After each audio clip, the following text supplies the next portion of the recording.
I was working at a financial firm in New York City with a bunch of very smart people, and I had a brilliant boss I much admired. I went to my boss and told him I was going to start a company selling books on the internet. He took me on a long walk in Central Park, listened carefully to me, and finally said, "That sounds like a really good idea, but it would be an even better idea for someone who didn't already have a good job. You can have a job, or you can have a career, or you can have a calling. And if you can somehow figure out how to have a calling, you have hit the jackpot, because that's the big deal." I met Jeff Bezos 25 years ago, and he told me, "Dave, I want you to invest in my company." "What are you doing?" "I'm gonna start a bookstore in my garage." "Okay, and I'm gonna put it online. People buy online, and I'm gonna ship out of my garage. But if you invest in me, Dave, someday I'm gonna be the richest man in the world. I'll do over $100 billion. First of all, there is no such thing as $100 billion 25 years ago. Statistically, there's no such thing. Countries didn't have 100. Our national debt wasn't $100 billion. And this dude's telling me at 26 years old that he's gonna be the richest man in the world because he has a garage and the internet? That was his truth. He knew that, No, but he did not know it, and neither did I. But the difference between him and I is I was laughing, scoffing, and jesting at him, and he was already applauding himself, going, at the right way, at the perfect time, I'm gonna make as much as I can as quickly. And I'm sitting there going, there's no way this is gonna be a big business. Do something you're very passionate about, and don't try to chase what is kind of the hot passion of the day. Seen in that light, it really was a difficult choice. But ultimately, I decided I had to give it a shot. I didn't think I'd regret trying and failing. And I suspected I would always be haunted by a decision to not try at all. After much consideration, I took the less safe path to follow my passion, and I'm proud of that choice. As a young boy, I had been a garage inventor. I'd invented an automatic gate closer out of cement-filled tires, a solar cooker that didn't work very well out of an umbrella and aluminum foil, baking pan alarms to entrap my siblings. I'd always wanted to be an inventor, and she wanted me to follow my passion. There's a military phrase that I especially love, and it says, "Slow is smooth and smooth is fast." And I have seen that in every endeavor I've ever been in. That's the kind of thing that really allows you to make progress. You know, you get certain gifts in life and you want to take advantage of those. But I guess my advice on adversity and success would be to be proud not of your gifts, but of your hard work and your choices. So, you may be, the kinds of gifts you get in life, you might be really good at math. It might be really easy for you. That's a kind of gift. But practicing that math and taking it to the next step, that could be very challenging and hard, and take a lot of sweat.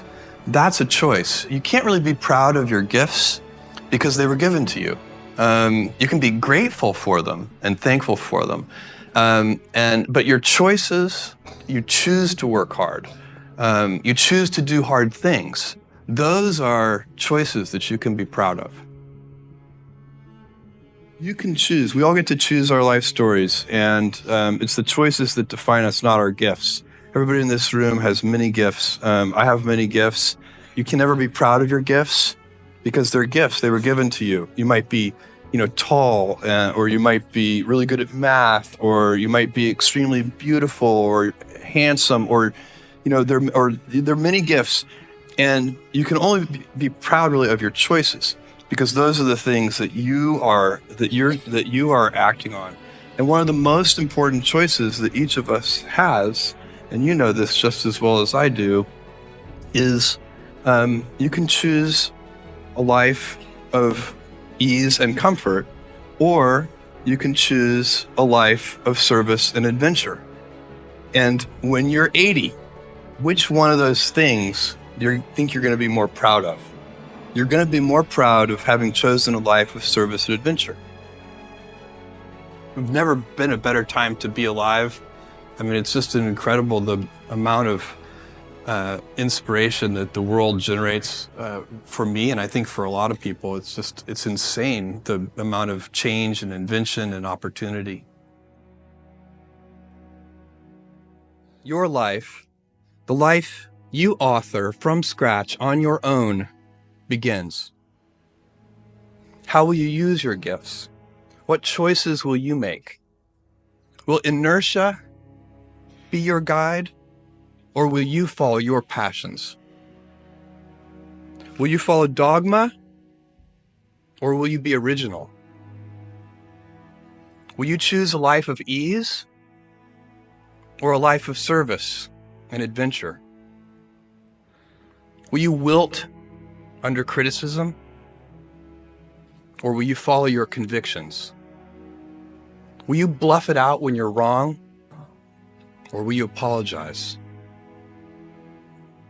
Will you guard your heart against rejection, or will you act when you fall in love? Will you play it safe, or will you be a little bit swashbuckling? When it's tough, will you give up, or will you be relentless? Will you be a cynic, or will you be a builder? Will you be clever at the expense of others, or will you be kind? Every time you figure out some way of providing tools and services that empower other people to deploy their creativity, you're really onto something. You know, you're very lucky if you have a career. A lot of people end up with a job. If you don't love your work, you're never going to be great at it. Jules Verne, Mark Twain, Galileo, Newton, all the curious from the ages would have wanted to be alive, most of all, right now. As a civilization, we will have so many gifts, just as you as individuals have so many individual gifts as you sit before me. How will you use these gifts? And will you take pride in your gifts or pride in your choices?